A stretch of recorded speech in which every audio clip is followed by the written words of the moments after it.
우리 가운데 주님 함께하여 주시고 우리의 모든 심령이 주를 향하여서 전심을 다하여 마음을 다하여 나아갈 수 있도록 인도하여 주옵소서.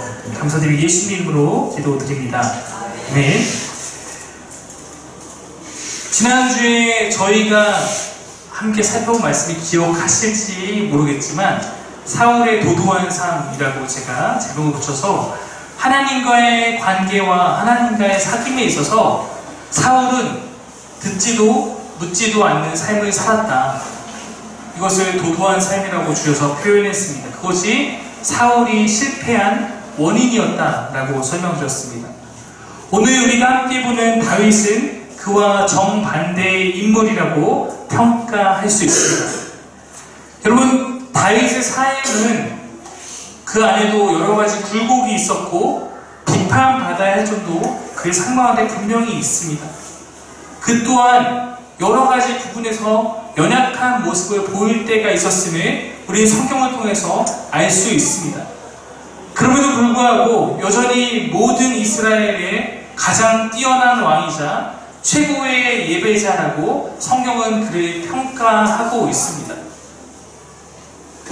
제가 다윗을 묵상해가면서 다윗에게 모든 사람보다 뛰어난 것이 있었다라는 것을 발견할 수 있는데 그것이 무엇이냐고 묻는다면 그는 진짜 하나님을 사랑하는 자였다라는 사실입니다. 여러분, 하나님을 사랑하는 것, 제가 만약에 여기서 여러분 하나님을 사랑하십니까? 여러분 대부분의 사람들이 아멘이라고 얘기할 거예요. 그것은 거짓이 아닐 것입니다. 우리가 날마다 하는 고백이죠. 오늘도 아마도 주일을 맞아서 예배하고 있는 수많은 교회에서 셀 수 없는 사람들이 하나님을 사랑합니다 라고 고백할 것입니다. 하나님을 사랑하는 사람은 정말 많습니다. 그런데 우리가 그렇게 관념적으로 무언가를 사랑한다는 것, 그러한 사랑인지 아니면 내 삶에서 정말로 그것이 가장 귀한 그런 사랑을 하고 있는지는 어쩌면 이런 질문들로 확인해 볼 수 있습니다. 누군가가 이렇게 확인하라고 하죠.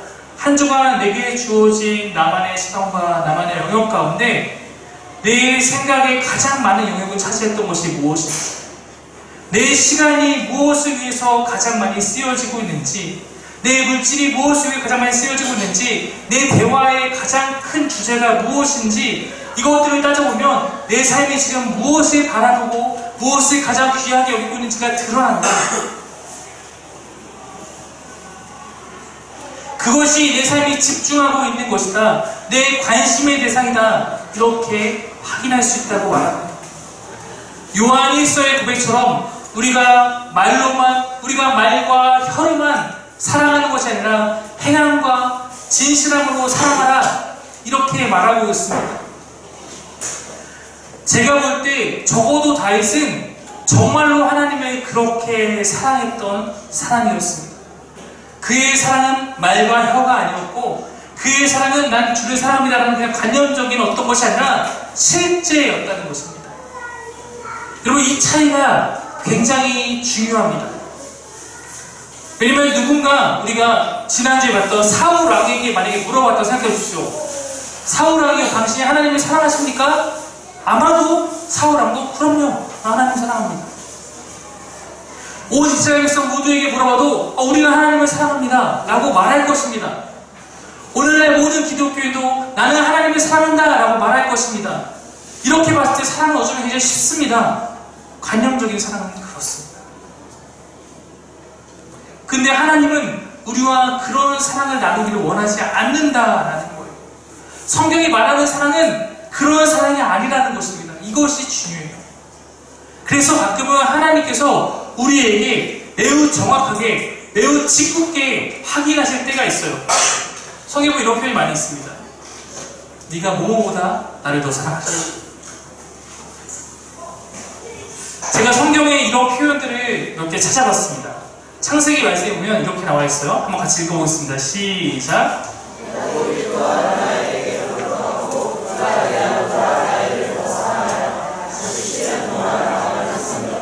네, 야곱이 아시겠지만 그게 로맨티스트였어요.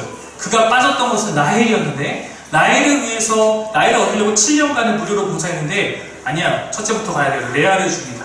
그래서 다시 7년을 봉사하죠. 그러니까 라헬을 위해서 14년을 인내하면서 그렇게 이제 했는데 여기 보면은 레아도 부인이니까 레아도 사랑하지만 레아보다는 라헬을 더 사랑했다라고 말을 하고 있어요. 우리는 성경을 통해서 이 차이가 무엇인지 알 수 있습니다. 이 차이는 그의 자녀시를 등장합니다. 37장에 보면 요셉은 노년에 얻은 아들이므로 또한 요셉은 라헬을 통해서 얻은 아들입니다. 이스라엘은 야곱을 의미한 거고 여러 아들들보다 그의 10명의 형이 더 있었으니까 여러 아들들보다 그를 요셉을 더 사랑함으로 그를 위하여 채색옷을 지었더니 그러한 야곱이 라헬에게서 얻은 이 요셉을 다른 어머니를 통해서 얻은 아들들보다 더 사랑했기 때문에 이 사랑이 정말 더 큰 사랑이었기 때문에 그 아이에게만 무언가 더 귀한 것을 베풀게 됩니다. 요셉도 야곱도 아버지니까 다른 아들들도 사랑했겠죠.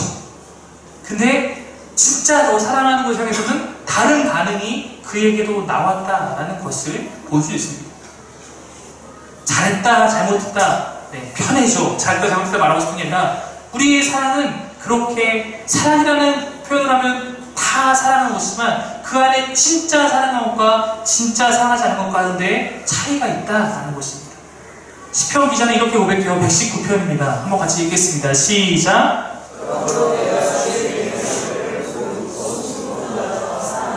시편 기자는 주의 계명들을 순금보다 더 사랑한다고 고백합니다. 여러분, 이곳 가운데 모여있는 우리 가운데 순금을 사랑하지 않는 사람이 있나요? 네, 우리 다 순금을 사랑합니다. 네, 순금을 사랑하죠. 순금을 사랑하는 거 잘못되지 않았어요. 근데 하나님의 계명을 그것보다 더 사랑했다. 그것은 그만큼 더 귀하게 된 것을 진짜로 다 내어줄 수 있을 정도로 사랑했다라는 의미입니다. 잘 아는 말씀 가운데 요한복음 21장에도 이렇게 묻습니다. 그들이 조각 먹은 후에 예수께서 시몬 베드로에게 이르시되 요한의 아들 시몬아 내가 이 사람들보다 나를 더 사랑하느냐 하시니 베드로를 부인하고 도망갔던 베드로를 찾아가서 다시 회복시키러 찾아가서 주님이 그에게 확인하고 싶으셨던 것은 딱 하나였어요. 뭐냐면 너 진짜 나 사랑하니? 다른 것, 사명 확인하지 않아. 너 진짜 나 사랑하니? 이것만 확인했습니다. 우리 가운데 이러한 질문들이 의미가 있는 것은 주님을 사랑하긴 사랑하는데 덜 사랑하기 때문에 실패하는 자가 많기 때문입니다. 나는 주님을 사랑하는데, 맞아요. 여러분 다 주님을 사랑합니다.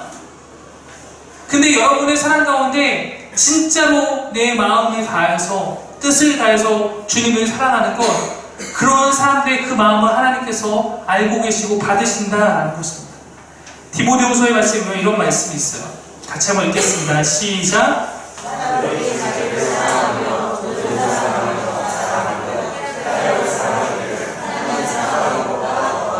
사람들이 자기를 사랑하고 돈을 사랑하고 쾌락을 사랑합니다. 근데 문제는 그것을 하나님을 사랑하는 것보다 더 사랑하기 때문에 하나님을 사랑하지 않는다는 것이 아니라 하나님을 사랑하는데 이게 더 좋은 거예요. 이걸 더 사랑하는 거예요. 이런 사람들에게도 당신이 하나님 사랑하실까 물으면 아마도 네, 나 하나님 사랑합니다. 대답할 것입니다. 이렇게 보면 사랑은 참 쉽습니다.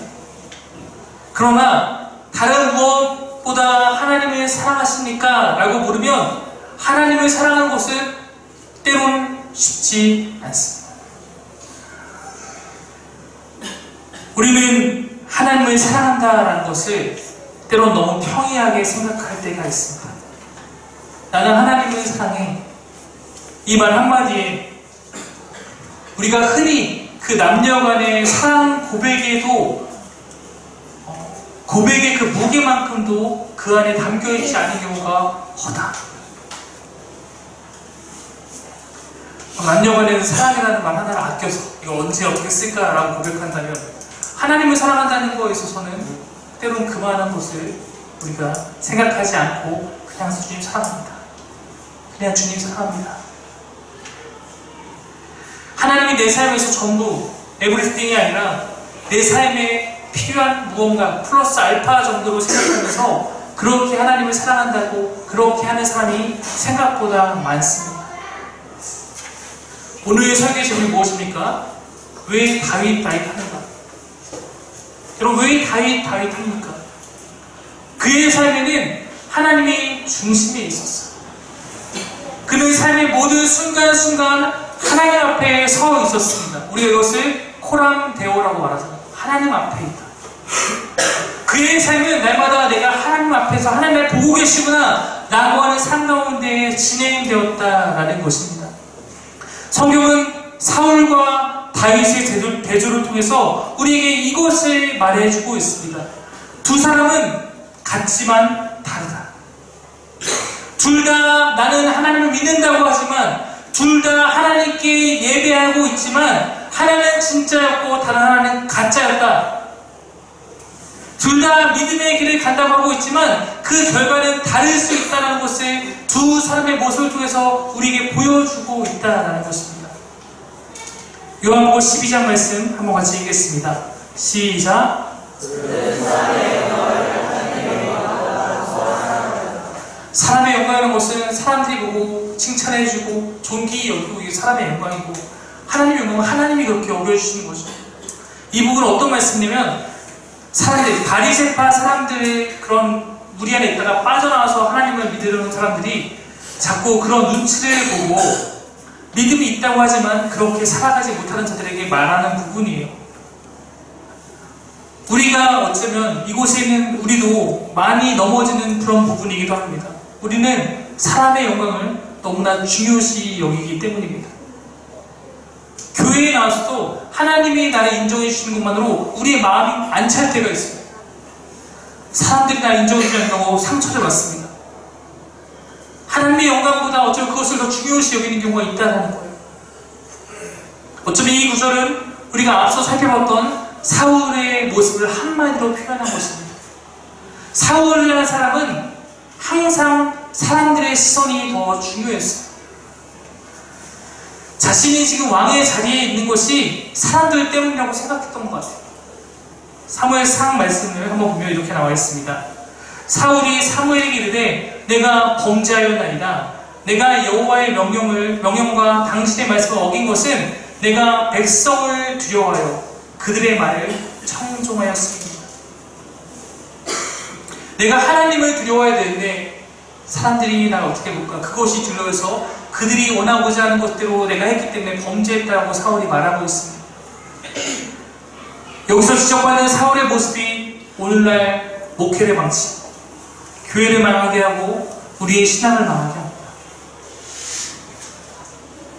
여러분, 누구나 삶 가운데 실수할 수 있고 실패할 수 있고 죄를 지을 수도 있습니다.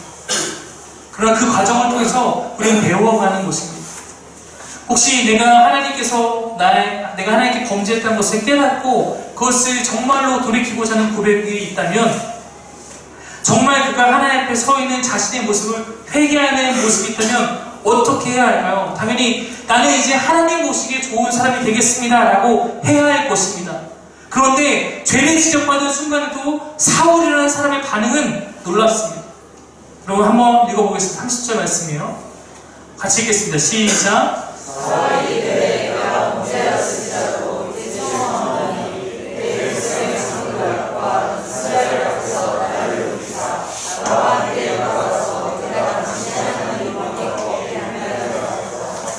사울에게 말하기 뭐예요? 오케이, 내가 범죄했습니다. 근데 내가 범죄했지만 사람들 앞에서 나를 높여줬어. 네가 지금 하나님 앞에서 이러면 되겠냐라는 책망을 들었는데 네, 내가 잘못했어. 근데 사람들 앞에서 나에 대해서 좀 존귀 여겨주세요. 제가 어제 말씀을 다시 찾아보면서 다시 묵상하는데 이 부분이 눈에 들어왔어요. 사울이 백성들은 내 백성이라고 말하고 하나님은 사무엘에게 당신이 하나님이라고 말합니다. 사울의 백성은 하나님이 나에게 맡기지 하나님의 백성이 아니고 내 백성이었고, 하나님은 오히려 자신이 하나님이나 당신이 하나님이에요. 우리는 이 말씀을 통해서 사울의 중심이 어디에 있는가 볼 수 있습니다. 그가 정말 중요하게 여기는 것이 하나님이었을까? 그가 정말 하나님을 사랑하는 자였을까? 그는 저렇게 말하며 백성들 앞에서 여호와께 경배하고자 합니다. 그럼 그 경배는 정말 여호와께 드리는 경배였을까? 아니면 백성들 앞에서 왕으로서의 체면을 지키기 위한 눈에 보이는 예식이었을까? 그는 하나님을 사랑한다고 말하지만 사람들에게 보이는 인기와 명예와 이런 것들을 더 사랑하는 자였음이 틀림없습니다. 그런 시선을 갖고 있는 그에게 성경에 보면 가장 큰 위기가 찾아옵니다. 왜냐하면 그에게는 사람들의 인기가 가장 중요한데 이제 이 인기가 자신에게 있다가 다른 곳으로 향하는 거예요. 그의 삶에 엄청난 절망의 순간이었을 것입니다. 사무엘상 18장 7절 말씀부터 보면 이렇게 나와있어요. 다윗이 뜨기 시작합니다. 여인들이 뛰노며 노래하며 이르되 사울이 죽인 자는 천천히요 다윗은 만만이보다 한지라. 사울이 그 말에 불쾌하여 심히 노하여 이르되 다윗에게는 만만에 돌리고 내게는 천천만 돌리니 그가 다 얻을 것이 나라 말고 무엇이냐 하고 그날 이후로 사울이 다윗을 주목하였더라. 감히 내 인기를 이 이스라엘 백성의 인기를 내 건데 이것을 다윗이 뺏어가니까 그 다음부터 다윗을 주목하더라.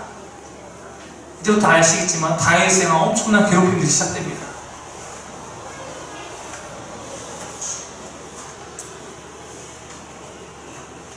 다윗은 어땠을까요?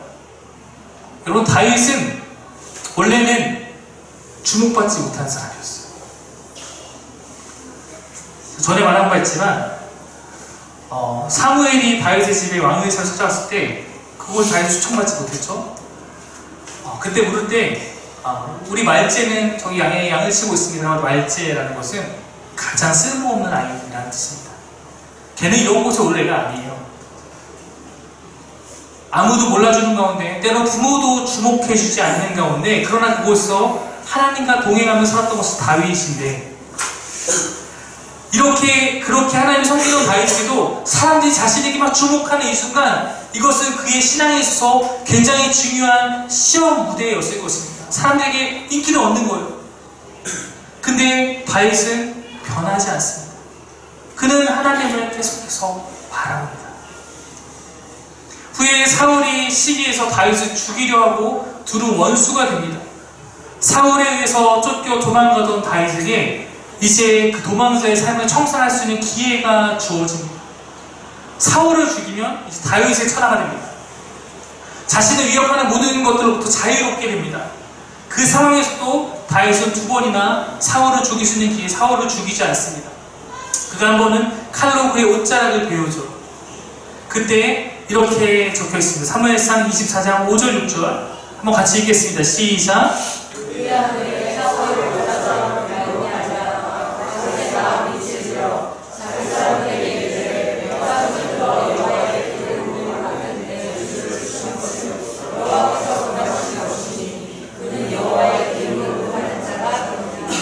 다윗의 입장에서 다윗의 기분대로라면 지금 이 앞에 있는 사울을 목을 베야 됩니다.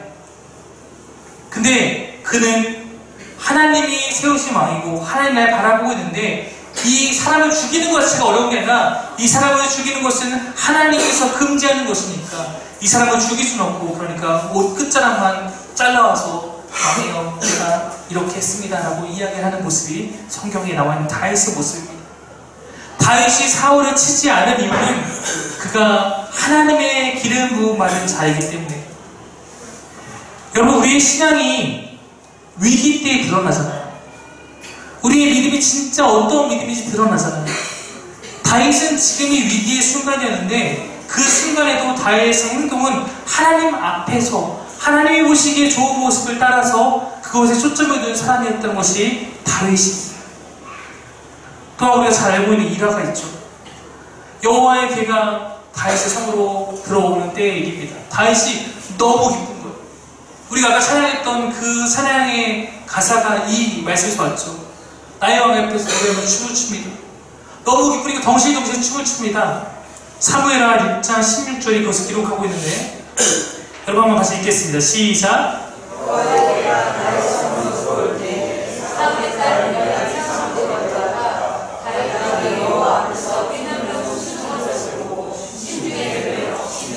여호와에게가 다윗으로 들어올 때 사울의 딸 미가는 다윗의 부인입니다. 다윗의 부인이 차로 내려오다가 자기 남편이 여호와 앞에서 뛰놀며 춤추는 것을 보는데 신중에 그 업신여깁니다. 왜 업신여겼을까요? 그럼 아시죠? 왕이 말이야. 채통이지. 지금 당신이 뭐 어린애처럼 중고등부 수련한 것도 아니고 지금 왕이 이렇게 하는 게 좀 그렇고, 왜냐면 뒤에 나오지만 그가 보면은 바지가 벗겨지고 하체가 드러났더라 이렇게 말하고 있기 때문에 업신여기는 마음이 있었어요. 그것에 대해서 아내인 미갈과 다윗이 얘기하는 게 6장 20절 21절 나옵니다. 제가 한번 읽어보겠습니다. 다윗이 자기 가족에게 축복하러 돌아오매 사울의 딸 미갈이 나와서 다윗의 맞춤에 이르되 이스라엘 왕이 오늘 어떻게 영화로우신지 방탕한 자가 영치 없이 자기의 몸을 드러낸 것처럼 그의 신복의 계집 중에 눈앞에서 몸을 드러내셨도다 하니 다윗이 미갈에게 이르되 이는 여호와 앞에서 한 것입니다. 그가 내 아버지와 그의 온 집을 버리시고 나를 택하사 나를 여호와의 백성 이스라엘의 주권자로 삼으셨으니 내가 여호와 앞에서 뛰놀리라. 이거 두 번이나 나와있죠. 이는 여호와 앞에서. 내 춤은 사람들 앞에서 추는 게 아니라 여호와 앞에서 추는 춤이다. 수많은 사람들이 보고 있었어요. 위치는 왕입니다. 근데 다윗이 이것 가운데 정말 무아지경에 춤을 추는 것은 그가 하나님 앞에 서 있는 한 사람의 예배자였기 때문에 하나님 앞에서 어떻게 감사를 표현할까 그것을 몸으로 표현하는 그런 경배였습니다. 다윗은 왕이었지만 왕의 자리에 있었지만 그는 하나님 앞에 서 있는 한 사람이었다라는 것입니다. 우리 이것을 통해서 다윗의 시선이 어디에 있으며 다윗의 중심에 무엇이 있는지 알 수 있습니다. 여러분, 다윗의 마음은 진짜였어요. 그렇게 주님께 전심을 드리며 주님과의 깊은 사귐 가운데 살아가는 것이 다윗이었습니다. 그러므로 성경은 다윗과 관련한 이런 표현을 사용하곤 합니다. 다음 PPT 한번 주십시오. 다윗이 그의 모든 일을 지혜롭게 하니라 여호와께서 그와 함께 계시니라. 만군의 여호와께서 함께 계시니 다윗이 점점 강성하여 가니라. 나단이 다윗에게 이르되 하나님이 왕과 함께 계시니 마음에 있는 바를 모두 행하소서. 함께. 이렇게 하나님과 함께하는 다윗의 모습이 오늘 이 자리에 있는 우리들에게도 있기를 간절히 바랍니다. 그는 자신의 왕으로서 있는 것이 자신의 능력 때문에 이렇게 된 것이 아님을 알고 있습니다. 그는 늘 하나님을 생각했어요. 그러다 보니까 이런 마음이 드는 겁니다. 나는 이렇게 좋은 모습을 거하고 있는데 다윗의 성전, 다윗의 꿈, 주님의 임재를 상징하는 언약궤는 여전히 천막 가운데 놓여있는 것이 마음에 걸리는 겁니다. 역대상 17장 1절이 오늘 그렇게 시작하죠. 다윗이 그의 궁전에 거주할 때 다윗이 선지자 나단에게 이르되 나는 백향목 궁에 거주하거든. 백향목은 가장 좋은 나무를 말합니다. 나는 이렇게 좋은 나무로 지은 궁에 거하고 있는데 어떻게 내가 예배하는 하나님은 저렇게 천막 가운데 휘장 가운데 들 수 있겠는가? 다윗에게는 이것이 너무나 중요한 문제였던 거예요. 그는 사울처럼 하나님을 자신의 필요를 위한 수단으로 생각하지 않았습니다. 하나님이 자신을 위해 존재하는 분으로 취급받는 것이 아니라 다윗 또한 하나님을 위해 존재하고자 합니다. 자신의 백향목궁에 거하고 있지만 하나님은 휘장 아래에 있는 것을 보고 주님을 위한 집을 짓고 싶습니다. 성전을 짓고 싶습니다. 이런 마음을 드러냅니다. 근데 여러분, 그 선한 마음을 주님이 막으십니다. 17장 4절이에요. 읽겠습니다. 시작.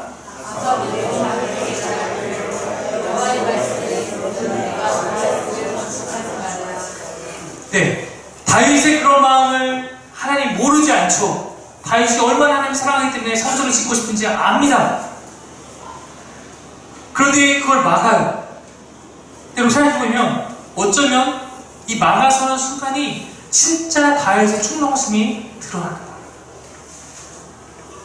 정말 다윗이 하나님을 따르는 자인가? 아니면 자기가 하고 싶은 것을 하나님을 위해 한다는 명분으로 하는 자인가?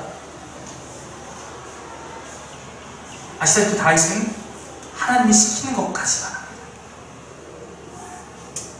좋은 일을 할 때에도 선한 일을 할 때도 그는 하나님이 바라보시는 거기까지만. 오늘 본문이 말하고 있는 말씀을 요약하면 하나님이 말씀하신 건 이렇습니다. 내가 백향목집에 살지 못해서 지금 이렇게 있는 것이 아니다. 처음 가나안 땅에 들어왔던 사사시대에도 내가 원했다면 얼마든지 나를 위한 집을 지을 수 있다. 근데 내가 그 집을 짓는 것보다 오히려 이 백성의 지도자들에게 원하는 것은 너희가 백성들을 잘 먹이고 잘 통치하는 것이다. 이게 오늘 말씀입니다.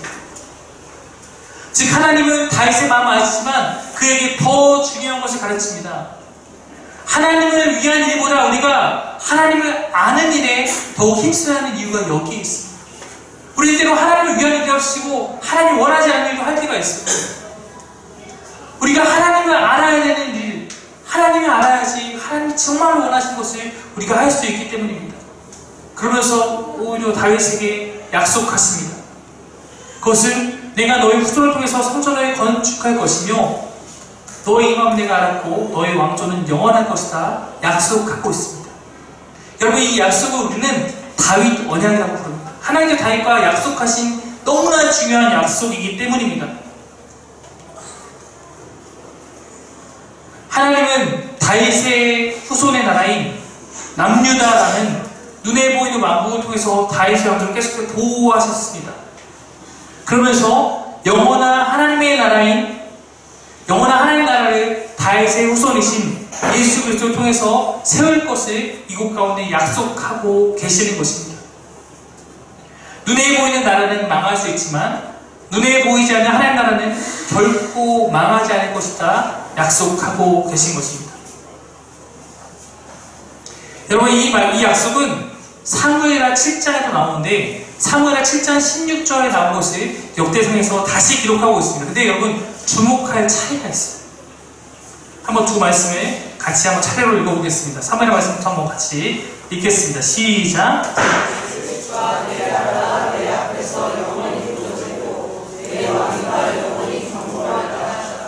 이게 사무엘서에 나온 하나님께서 다윗에게 약속한 부분을 기록한 것입니다.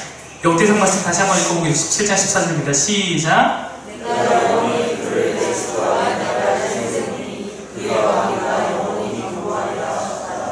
여러분 무슨 차이인지 아시겠습니까? 혹시?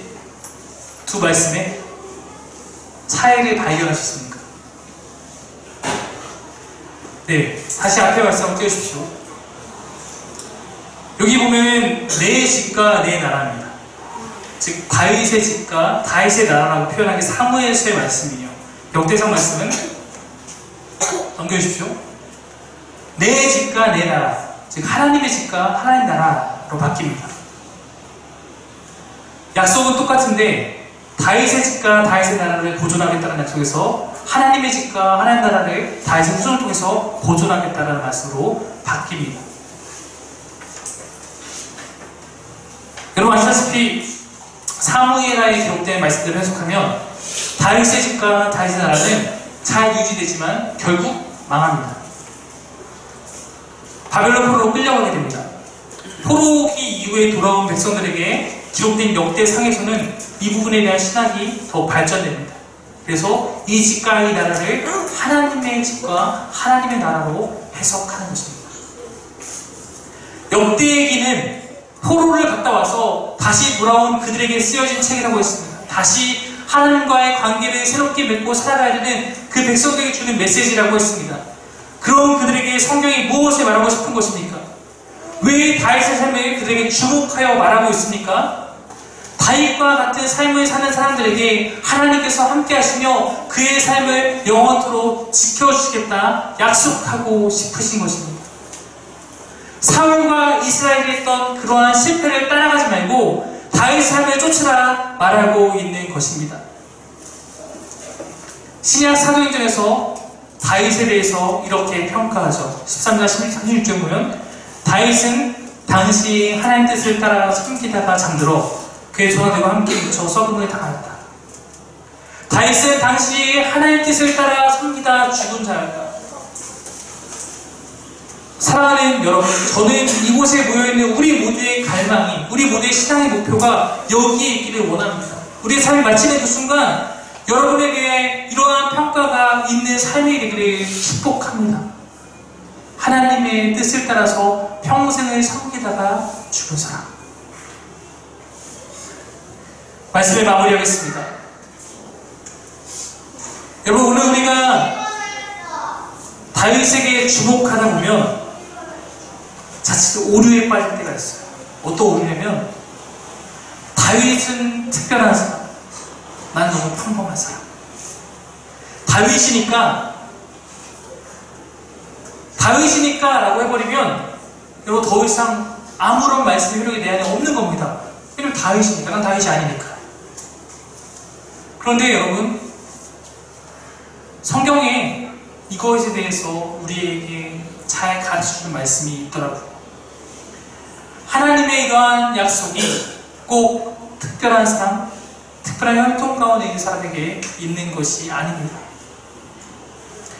여러분, 다윗의 왕조를 배신하고 솔로몬의 아들 르호보암 때에 나라를 쿠데타로 세웠던 사람이 여로보암이에요. 이 사람이 북이스라엘에 세웠습니다. 그는 성경의 평가 가운데 뭐라고 나타나면 가장 악화합니다. 그래서 그 후대의 사람들이 선한 일을 하면 그는 다윗의 길을 갔다. 악한 일을 하는에게 그는 여로보암의 길을 갔다. 이렇게 말하거든요. 근데 그가 북이스라엘에 세웠을 때 하나님께서 그에게 이렇게 말씀하시는 것이 있습니다. 열왕기상 11장 말씀 한번 같이 읽겠습니다. 시작.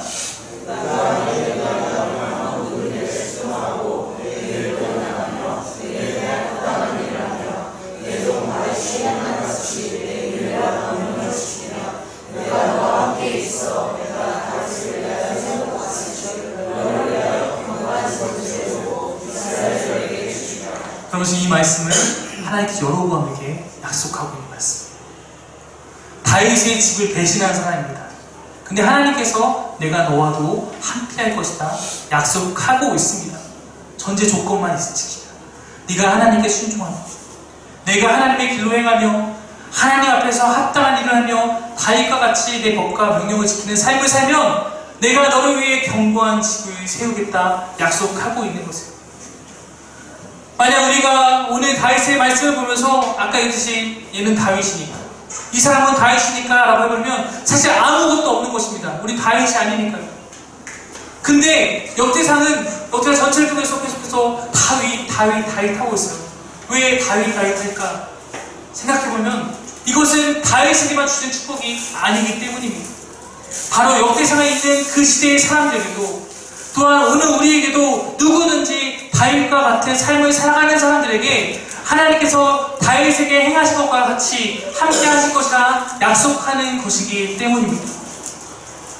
여러분, 우리가 노래합니다. 우리가 찬양합니다. 하나님 우리와 영원히 함께 하시네. 하나님은 우리와 영원히 함께 하십니다. 이거 사실이에요. 하나님은 여러분 모두와 함께 하시기를 원하고 그렇게 하시는 분입니다.